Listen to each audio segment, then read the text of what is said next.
बच्चों कक्षा 10 के हिंदी का मैं क्वेश्चन पेपर लेकर आया हूँ। यह ऑब्जेक्टिव क्वेश्चन है, ठीक है।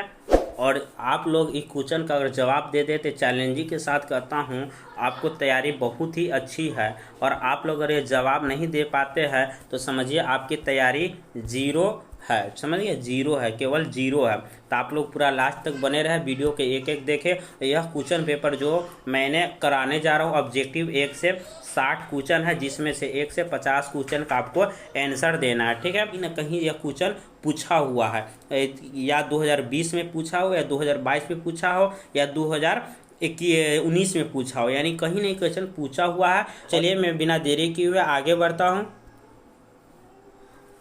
1 से 60 तक क्वेश्चन दिया गया है, जिसमें 1 से 60 तक क्वेश्चन गया, जिसमें 1 से 50 तक ही क्वेश्चन का आंसर देना है। देख लिए आप लोग को वस्तुनिष्ठ प्रश्न है, मतलब ऑब्जेक्टिव प्रश्न है। क्या वस्तुनिष्ठ मतलब होता है ऑब्जेक्टिव प्रश्न, ठीक है। तो चलिए बढ़ते हैं 1 नंबर क्वेश्चन की ओर। 1 नंबर क्वेश्चन कह रहा भारत में जाति प्रथा का मुख्य कारण क्या है, यानी कि भारत में जो जाति प्रथा के सबसे मुख्य कारण है सबसे क्या है। तो ऑप्शन नंबर इसका क्या होगा, सी इसका राइट आंसर होगा। जाति प्रथा का मुख्य कारण उद्योग धंधों की कमी, ठीक है। अगर उद्योग व्यक्तियों को अंदर नहीं है, धंधा नहीं है, इसकी कमी से जाति प्रथा का मुख्य कारण है भारत में, ठीक है। तो चलिए 2 नंबर क्वेश्चन है, विश्व के दांत शीर्षक पाठ की विद्या है। तो विश्व के दांत शीर्षक पाठ की कौन सी विद्या है। तो इसका राइट आंसर होगा ऑप्शन नंबर बी, कहानी। ऑप्शन नंबर बी इसका राइट आंसर है, कहानी, ठीक है। आप लोग अगर चैनल पे नए हैं तो इसे ज़रूर सब्सक्राइब कर दे और लाइक कर दे, दोस्तों के पास शेयर कर दे, ठीक है। और इसका पीडीएफ लेना चाहते हैं तो मुझे इस डिस्क्रिप्शन बॉक्स के अंदर मैंने लिंक दिया हूँ टेलीग्राम का, और वहाँ से आप लोग पीडीएफ प्राप्त कर सकते हैं, ठीक है। और कोई अब चार्ज नहीं लगेगा, आपको कोई पीडीएफ चार्ज नहीं लगेगा। और अगर ये क्वेश्चन बना लेते हैं तो आपकी तैयारी बहुत ही अच्छी है, बहुत ही अच्छी लाजवाब तैयारी आप लोग को हो रही है। इसलिए आप लोग पूरा बने रहे वीडियो को और लास्ट तक देखें, ठीक है। चलिए 3 नंबर क्वेश्चन की ओर बढ़ते हैं। 3 नंबर क्वेश्चन क्या करा देखिए, किस गवर्नर जनरल का समय 172 दारिस नामक सोने से भरा घड़ा मिला था, यानी किस जनरल गवर्नर जनरल को मिला था। तो ऑप्शन नंबर इसका राइट आंसर क्या होगा, वारेन हेस्टिंगस, यानी कि ऑप्शन नंबर सी इसका राइट आंसर होगा, ठीक है। वारेन हेस्टिंगस को गवर्नर, यानी गवर्नर एक जनरल थे, उसको 172 दारी सोना मिला था, ठीक है। तो ऑप्शन क्वेश्चन नंबर 4 की ओर बढ़ते हैं। पुराने का मुँह सब समय वांछनीय नहीं होता, यह पंक्ति की शीर्षक पाठ की है। तो ऐसा राइट आंसर होगा ऑप्शन नंबर ए, यानी कि नाखून क्यों बढ़ते हैं, इसका आंसर नंबर ए होगा राइट, ठीक है। तो अगली क्वेश्चन की ओर बढ़ते हैं। 5 नंबर क्वेश्चन क्या करा देखेंगे हम लोग आगे। देखिए स्क्रॉल करके हम दिखला रहे हैं आपको, ठीक है। देखिए यहाँ पे स्क्रॉल करके हम दिखला रहे हैं, ठीक है। 5 नंबर क्वेश्चन है, मछली। मछली किस प्रकार की कहानी है। तो मछली आप लोग बता सकते हैं, मछली एक मनोवैज्ञानिक कहानी है, ठीक है। यह मनोवैज्ञानिक पर आधारित यह कहानी, ठीक है। आप लोग मछली कहानी अगर पढ़े होइएगा तो आप लोग को पता होगा, ठीक है। क्वेश्चन नंबर 6 है, मेरा धर्म कैद खाने का धर्म नहीं है, यह पंक्ति किस शीर्षक पाठ की है। तो किस शीर्षक पाठ की है। 6 का ऑप्शन नंबर इसका सी होगा, शिक्षा और संस्कृति का, यानी कि ऑप्शन नंबर सी इसका राइट आंसर होगा, ठीक है। तो चलिए 7 नंबर है, लेखक अभिनयों क्या साथ लेकर गए थे, यानी कि लेखक अभिनयों के साथ क्या लेकर गए थे। तो इसका राइट आंसर होगा 7 के बी, यानी पुस्तक, टाइपराइटर और टेप्स लेके गए थे, ठीक है। यानी कि ऑप्शन नंबर 20 का राइट आंसर होगा, ठीक है। तो चलिए अगली क्वेश्चन की ओर बढ़ते हैं।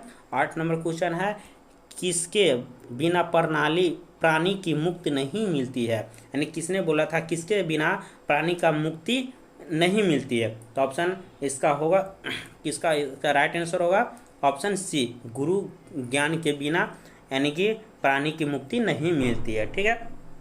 तो इसका राइट ऑप्शन सी, ठीक है। चलिए स्क्रॉल करके हम दिखला रहे हैं। अगली क्वेश्चन क्या है, 9 नंबर क्वेश्चन देखिए, यहाँ से हम दिखला रहे हैं, ठीक है। सवैया एवं छंद के सधी सिंध कवि थे, यानी सेवैया एवं छंद के सिंध कवि थे, मतलब कैसे कवि थे। तो इसका राइट आंसर होगा ऑप्शन नंबर 9 के अनामिका कवि थे, यानी कि ऑप्शन नंबर 20 का राइट आंसर होगा, ठीक है। अनामिका कवि थे। ठीक है, तो अभी तक आप लोग इस चैनल पे को सब्सक्राइब नहीं किए तो जरूर से सब्सक्राइब कर लीजिए, और लाइक नहीं किया तो ज़रूर लाइक कर दीजिए, और बेल आइकन बटन को प्रेस कर दीजिए ताकि मैं जब भी वीडियो डाले सबसे पहले आप तक पहुंच जाए। ठीक है, तो और आप लोग को थोड़ा भी वीडियो पसंद आए दोस्तों के पास ज़रूर शेयर कर दीजिएगा, और इसका PDF फ्री में लेना चाहते हैं तो नीचे दिया गया डिस्क्रिप्शन बॉक्स में जाइए, और वहाँ से आप लोग टेलीग्राम से जुड़कर वहाँ से आप लोग फ्री में PDF प्राप्त कर सकते हैं। इसका नाम है लाइफ ऑफ स्टडी। ठीक है, इसके चलिए अगली क्वेश्चन की ओर बढ़ते हैं। 10 नंबर क्वेश्चन है, घनानंद किस भाषा के कवि है? तो घनानंद किस भाषा के कवि है? तो ब्रज भाषा के कवि। कौन? ब्रज। ऑप्शन नंबर 20 का राइट आंसर हुआ। ठीक है, तो चलिए अगली क्वेश्चन की ओर बढ़ते हैं। अपना स्कोर भी करते रहिए, कितना आपका स्कोर हो रहा है। ठीक है, और देखिए आपको कितनी तैयारी हो चुका अभी तक, है ना। आम शब्द का प्रयाची कौन है? इसमें आम शब्द का प्रयाची कौन है इसमें पूछ रहा है, कितना हलवा क्वेश्चन पूछ दिया ना। तो रसाल होता, आम शब्द का प्रयाची रसाल होता। ऑप्शन नंबर डी इसका राइट आंसर हुआ। ठीक है, तो चलिए 12 नंबर क्वेश्चन के बढ़ते हैं। निम्न में शुद्ध शब्द कौन है? इसमें शुद्ध अनाधिकार, अनधिकार या नधिकार या अनाधिकार, है ना। अगर शुद्ध शब्द पहचानने के लिए कह रहा है ना, तो इसका राइट आंसर होगा अनाधिकार। अनाधिकार इसका ऑप्शन नंबर ए शुद्ध होगा। ठीक है, तो चलिए 13 नंबर क्वेश्चन की ओर बढ़ते हैं। आमरण शब्द में उपसर्ग है। आमरण शब्द में कौन सा उपसर्ग है? तो ऑप्शन नंबर ए इसका राइट आंसर होगा। देखिए उपसर्ग और प्रत्यय ये कभी कंफ्यूज नहीं होइएगा। ठीक है, उपसर्ग और प्रत्यय में कभी कंफ्यूज नहीं है, क्योंकि किसी भी शब्द से पहले जुड़ जाए तो क्या कहलाता है? उपसर्ग कहलाता है। ठीक है, उपसर्ग कहलाता है, और किसी शब्द के अंत में जुड़ जाए तो क्या कहलाता है? प्रत्यय कहलाता है। प्रत्यय कहलाता है, समझ गए? तो प्रत्यय कहलाता है। तो आप लोग ये बात ध्यान में रखिएगा, शब्द यानी उपसर्ग किसको कहते हैं? किसी शब्द के पहले, जैसा आमरण है तो आ शुरू में जुड़ा हुआ तो इसका राइट आंसर ऑप्शन नंबर ए होगा, इसका उपसर्ग हुआ। इसमें पूछ देता आमरण शब्द का प्रत्यय क्या होगा? तो मरण होता। क्या होता? मरण होता। ठीक, तो चलिए इसका राइट आंसर आप लोग देख लिए। 14 नंबर क्वेश्चन को बढ़ते हैं। मानव मुक्ति के पुरोधा किसे कहा गया है? मानव मुक्ति का पुरोधा किसे कहा गया? इसका राइट आंसर होगा भीमराव अंबेडकर। ठीक है, मानव मुक्ति का पुरोधा डॉक्टर भीमराव अंबेडकर को कहा गया है। चलिए तो अगली क्वेश्चन की ओर बढ़ते हैं। 15 नंबर क्वेश्चन स्क्रॉल कर हम दिखा रहे हैं आपको। 15 नंबर क्वेश्चन की ओर बढ़ेंगे। ठीक है, 15 नंबर क्वेश्चन कर रहा, मैं तो खोखा को इंजीनियर बनाने जा रहा हूँ, यह कथन किसका है? तो ऑप्शन ए में सेन साहब, मिस्टर सिंह का, गिरधारी लाल का या मुखर्जी साहब का। तो किसका यह बात किन्होंने कहा? तो यह बात ऑप्शन नंबर ए सेन साहब ने कहा था। किसने कहा था? सेन साहब ने, है ना। तो आप लोग थोड़ा इसलिए हम रुक जाते हैं कि आप लोग का भी आंसर आना जरूरी है। ठीक है, तो चलिए 16 नंबर क्वेश्चन के बढ़ते हैं। हितोपदेश का जर्मन भाषा में अनुवाद किसने प्रकाशित करवाया? तो महात्मा गांधी, मैक्स मूलर ने, गुनाकर मूले ने या अमरकांत ने। तो इसका राइट आंसर क्या होगा? मैक्स मूलर ने कराया था, यानी कि ऑप्शन नंबर 20 का राइट आंसर होगा। ठीक है, तो चलिए अगली क्वेश्चन को बढ़ते हैं। 17 नंबर, निर्वंश विधा का संबंध किससे है? यानी कि खगोल विज्ञान, मानव विज्ञान, वनस्पति विज्ञान, भूगर्भ विज्ञान। तो किससे है इसका संबंध? तब मानव विज्ञान से इसका संबंध है, यानी ऑप्शन नंबर 20 का राइट आंसर होगा। ठीक है, तो चलिए अगली क्वेश्चन को बढ़ते हैं। 18 नंबर, किस देश के लोग बड़े बड़े नख पसंद करते हैं? तो इसका राइट आंसर क्या होगा? ऑप्शन ए में दिए हुआ है अंग देश के, गंधागर के, कई देश के या गौर देश के। तो इसका राइट आंसर होगा गौर देश का। ऑप्शन नंबर डी इसका राइट आंसर होगा। ठीक है, तो चलिए अगली क्वेश्चन की ओर बढ़ते हैं। सूर्य नामक पुस्तक किसकी रचयिता है? तो मैक्स मूलर, बिरजू महाराज, गुनाकर मूले, महात्मा गांधी। तो किसकी रचनाकार है? तब मैं गुनाकार मूल्य का, यानी कि ऑप्शन नंबर सी इसका राइट आंसर होगा। ठीक है, तो अगली क्वेश्चन की ओर बढ़ते हैं। हम लोग स्क्रॉल करके दिखलाएंगे। देखिए यहाँ से आप लोग देख सकते हैं, स्क्रॉल करके हम दिखला रहे हैं। क्वेश्चन नंबर 20 की ओर बढ़ते हैं। क्वेश्चन नंबर 20 क्या कह रहा है? नेवारी भाषा किस लिपि में लिखी जाती है? तो नेवारी भाषा देवनागरी लिपि या खरोष्ठी या सौरसेनी या ब्राह्मी भाषा में लिखी जाती है। तो किस लिपि में लिखी जाती है? तो इसका राइट आंसर होगा 20 का राइट आंसर होगा ऑप्शन नंबर 8 देवनागरी लिपि में लिखी जाती है नेवारी भाषा। ठीक है, तो चलिए 21 नंबर क्वेश्चन की ओर बढ़ते हैं। दुर्गंध शब्द का संधि विच्छेद क्या होगा? तो दुर्गंध शब्द का संधि विच्छेद क्या होगा? तो दु जोर गंध, यानी ऑप्शन नंबर डी इसका राइट आंसर होगा। ठीक है, तो चलिए 22 नंबर क्वेश्चन की ओर बढ़ते हैं। अंग का उच्चारण स्थान क्या होगा? ठीक है, तो अंग का उच्चारण स्थान क्या होगा? तो इसका कंठ, तालु, अंग किस चीज़ को बोलते हैं, मृदा या दंत? तो इसका राइट आंसर होगा कंठ, यानी अंग कंठ से बोलते हैं ना, तो इसका राइट आंसर होगा ए। ठीक है, चलिए अगली क्वेश्चन की ओर बढ़ते हैं। स्क्रॉल करके हम ऊपर ले जाएंगे, आपको दिखाने की कोशिश करेंगे। ठीक है, 23 नंबर क्वेश्चन क्या कर रहा है, देखिए 23 नंबर क्वेश्चन कर रहा है, लोहा शब्द है, लोहा शब्द स्त्रीलिंग है, पुल्लिंग है, उभयलिंग है, या इनमें कोई नहीं है? तो लोहा शब्द क्या पुल्लिंग है। जैसे मैंने लोहा को पीटा, मैंने लोहा से औजार बनाए, तो ये पुल्लिंग शब्द है ना, ये देखने से लगता है लोहा पुल्लिंग शब्द है। तो अगले क्वेश्चन की ओर बढ़ते हैं। 24 कलम शब्द कौन सी संज्ञा है? जातिवाचक, व्यक्तिवाचक, भाववाचक, समूहवाचक। देखिए वो वाला क्वेश्चन पूछ दिया, कलम शब्द जातिवाचक संज्ञा है, क्योंकि एक कलम कहने से दुनिया के जितने कलम है, लाल बुल्लू जितने भी कलम है, सभी कलम का बोध होता है, इसलिए कलम एक जातिवाचक संज्ञा है। कौन सी संज्ञा? जातिवाचक। ठीक है, तो चलिए अगली क्वेश्चन की ओर बढ़ते हैं। नाच ना आवे तो आंगन टेढ़ा, लोक कवि वित्त, लोक जो वित्त है का अर्थ क्या है? यानी नाच ना आवे तो आंगन टेढ़ा, है ना। पीछा न छोड़ना, हानि पहुंचाना, काम न जानना और बहाना करना, मूर्ख व्यक्ति। इसका राइट आंसर क्या होगा 25 का? ऑप्शन नंबर सी होगा, यानी कि काम न जानना और बहाना करना। काम नहीं जानता है तो बहाना करने लगता है, इसका मतलब होता है नाच ना आए तो आंगन टेढ़ा। ठीक है, तो 26 नंबर क्वेश्चन की ओर बढ़ते हैं। 26 नंबर क्वेश्चन कह रहा है गुण शब्द का विलोम क्या है? तो गुण शब्द का विलोम क्या है? इसका राइट आंसर होगा दोष। गुण मतलब गुण का दोष होता है। ठीक है, 27 नंबर क्वेश्चन की ओर बढ़ते हैं। प्रत्यय शब्द का समास क्या होता है? प्रत्यय शब्द का समास क्या होता है? अभिभाव होता है। ठीक है, तो इसका ए नंबर राइट आंसर था। ठीक है, अगली क्वेश्चन की ओर बढ़ते हैं। 28 राम खाता होगा कौन सा काल है? राम खाता होगा कौन सा काल है? आप लोग बता सकते हैं कौन सा काल है? तो संगीत वर्तमान काल है। कौन सा काल है? संगीत वर्तमान काल है ना, ऑप्शन नंबर बी इसका राइट आंसर होगा। ठीक है, हम खाता होगा यानी कि वर्तमान काल में खाता होगा ना, भूतकाल थोड़ी ना हो सकता ना, भविष्य काल नहीं हो सकता। ठीक है, तो वर्तमान काल होगा, संदिग्ध वर्तमान काल। ठीक है, तो चलिए स्क्रॉल करके हम ऊपर की ओर जा रहे हैं। 29 नंबर क्वेश्चन से देखेंगे क्या कर रहा है।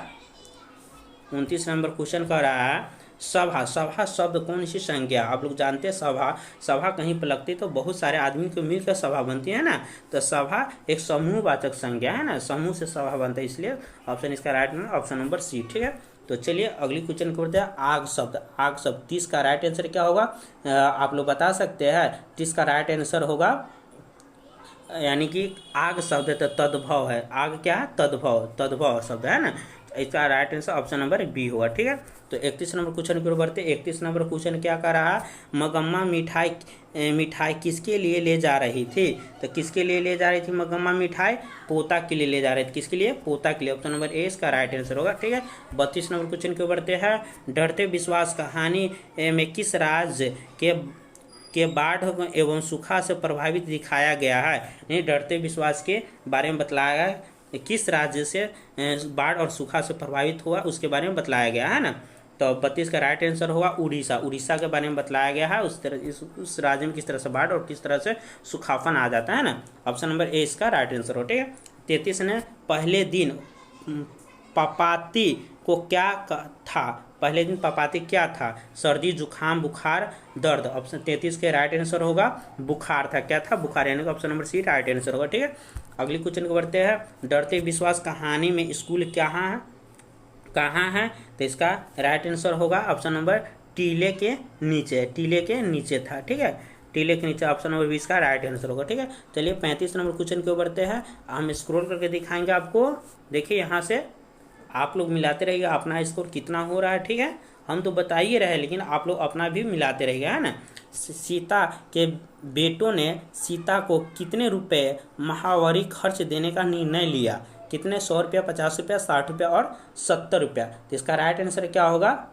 इसका राइट आंसर होगा 50 रुपया। ठीक है, 50 रुपया इसका राइट आंसर होगा। ठीक है, तो चलिए 36 नंबर क्वेश्चन की ओर बढ़ते हैं।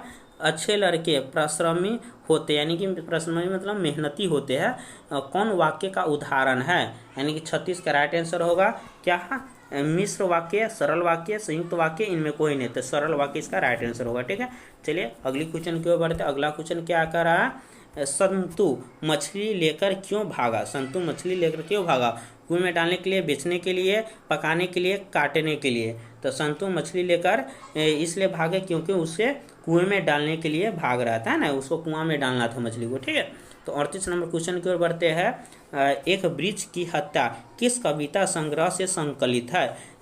दुष्चक्र के अष्टाष्टा, इन दिनों, या सदानीरा, या ग्राम्या, किससे संबंधित है? तो राइट आंसर होगा इन दिनों, इन दिनों से संबंधित है। ऑप्शन नंबर 20 का राइट आंसर होगा। ठीक है, तो चलिए अगली क्वेश्चन की ओर बढ़ते हैं। अगला क्वेश्चन है, देखिए 39 नंबर से हम लोग देखेंगे। 39 नंबर क्वेश्चन है, नदी, नदी के द्वीप किस कवि की रचना है? नदी के द्वीप किस कवि की रचना? रामधारी सिद्धिनकर, सुमित्रानंद पंत, कुंवर नारायण, सचिनानंद, हरिनंद,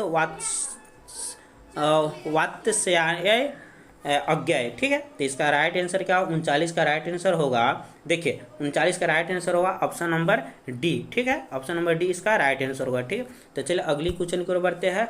40 सदियों की ढंडी झूठी, ढंडी बुझी राख, सुग बुगा उठी, मिट्टी सोने का ताज पहन इठलाई है, इस किस कविता की पंक्ति है?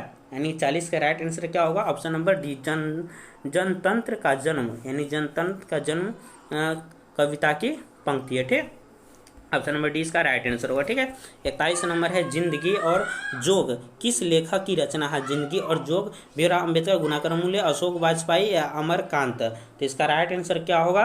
डी, यानी अमरकांत लेखक की रचना है, यानी कि ऑप्शन नंबर डी इसका राइट आंसर होगा। ठीक है, चलिए बच्चों 41 नंबर क्वेश्चन तक हम लोग देख चुके हैं। 42 नंबर क्वेश्चन की ओर बढ़ते हैं ना। तो 42 नंबर क्वेश्चन कह रहा है, बहादुर को लेकर कौन आया था? बहादुर को लेकर लेखक का भाई, लेखक का साला, लेखक की बहन, लेखक की चाची। तो कौन आया था बहादुर के लेकर? बहादुर के लेखक लेखक की साला आया था, लेखक का साला आया था, यानी ऑप्शन नंबर 20 का राइट आंसर होगा। 43 का क्वेश्चन क्या है? लेखक राम विलास शर्मा के गांव का क्या नाम था? लेखक राम विलास शर्मा के गांव का नाम क्या था?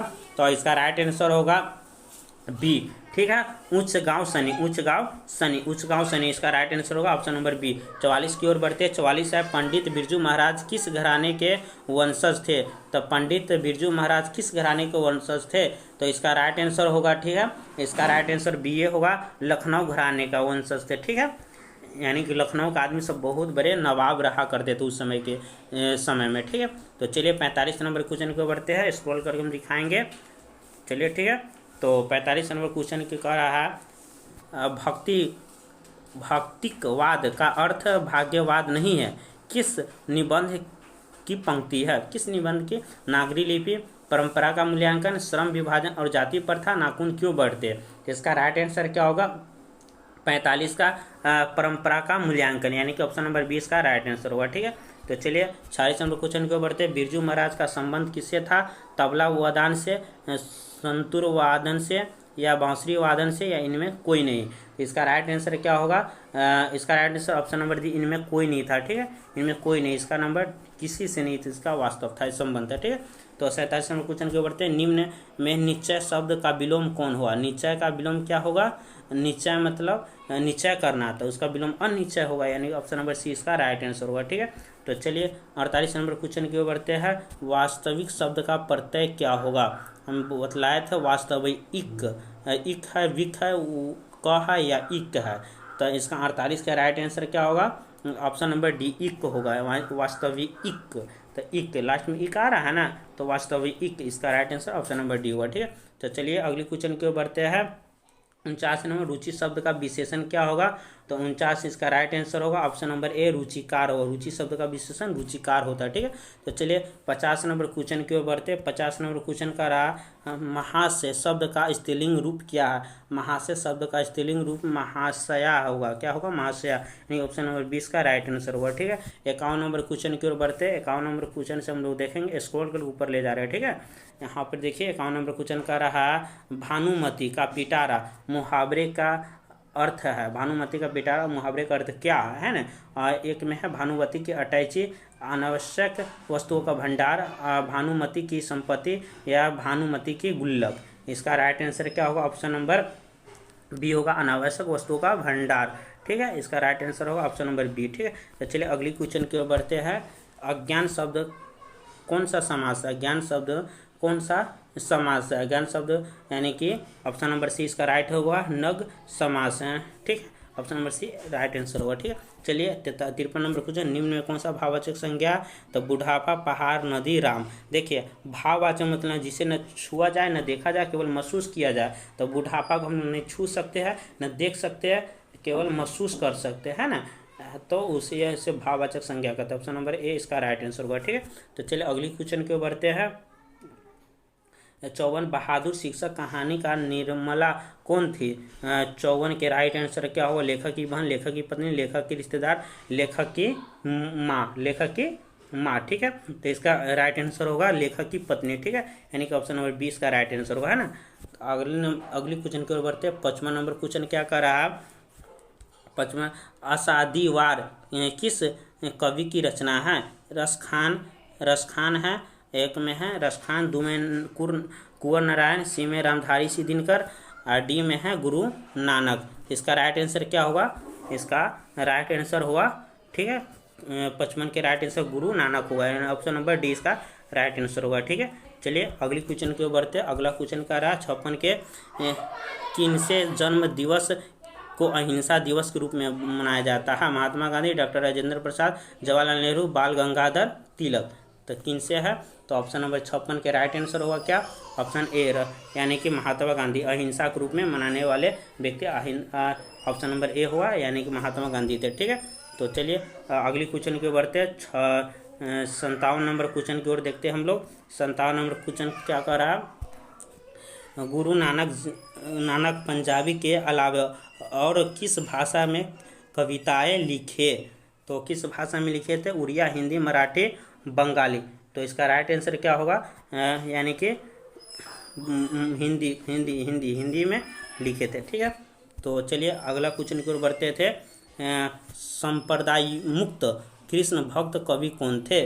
तो संप्रदाय मुक्त कृष्ण भक्त कवि रसखान थे, ठीक है। ऑप्शन नंबर ए इसका राइट आंसर होगा, ठीक है। स्क्रॉल करके ऊपर ले जा रहे हैं, देखिए दिखाने की कोशिश कर रहे हैं मैंने, ठीक है। 59 नंबर क्वेश्चन क्या कर रहा है? देखिए थोड़ा छोटा कर देते हैं जूम करके, ठीक है। रसखान का रचनाकार काल था, रसखान का रचना काल था, क्या था? इसका राइट आंसर क्या होगा? ऑप्शन नंबर बी जहांगीर का शासनकाल, ठीक है। ऑप्शन नंबर बी इसका राइट आंसर होगा, ठीक है। 60 नंबर क्वेश्चन है। वियोग में सच्चा प्रेमी जो वेदना सहता है उसके चित्त में जो विभिन्न तरंगों उड़ती है का चित्रण किया है? किसने चित्रण किया था? ऑप्शन नंबर इसका क्या होगा right answer? Option number A घनानंद, ठीक है। ऑप्शन नंबर ए और इसका राइट आंसर, ठीक है, घनानंद, ठीक है। दोस्तों इसी तरह से मैंने 1 से 60 तक क्वेश्चन करा दिया है आप लोगों को। 1 से 60 तक क्वेश्चन करा दिया, आप लोग को कितना सही हुआ है आप लोग कमेंट बॉक्स में ज़रूर बताएं, ठीक है। आप लोग को मैं आशा करता हूँ कि आप लोग एग्ज़ाम भी अच्छे से सफल होए, और ठीक है। तो इसी तरह मेरा 1 से 60 तक क्वेश्चन समाप्त हो गया। अगर आप लोग को वीडियो थोड़ा भी पसंद आया हो तो इसे जरूर सब्सक्राइब कर दीजिएगा, बेल आइकन बटन दबा दीजिएगा, और ठीक है। और इसको आप PDF लेना चाहते हैं फ्री ऑफ कॉस्ट, कोई चार्ज नहीं है, ठीक है। तो डिस्क्रिप्शन बॉक्स के नीचे जाइए और वहाँ पर टेलीग्राम का लिंक दिया गया हुआ है, ठीक है, लिंक दिया गया, वहाँ से आप लोग PDF प्राप्त कर सकते हैं। आप लोग इस चैनल पर अगर नहीं सब्सक्राइब किए तो जल्दी से सब्सक्राइब कर दे, ठीक है। जय हिंद, जय भारत।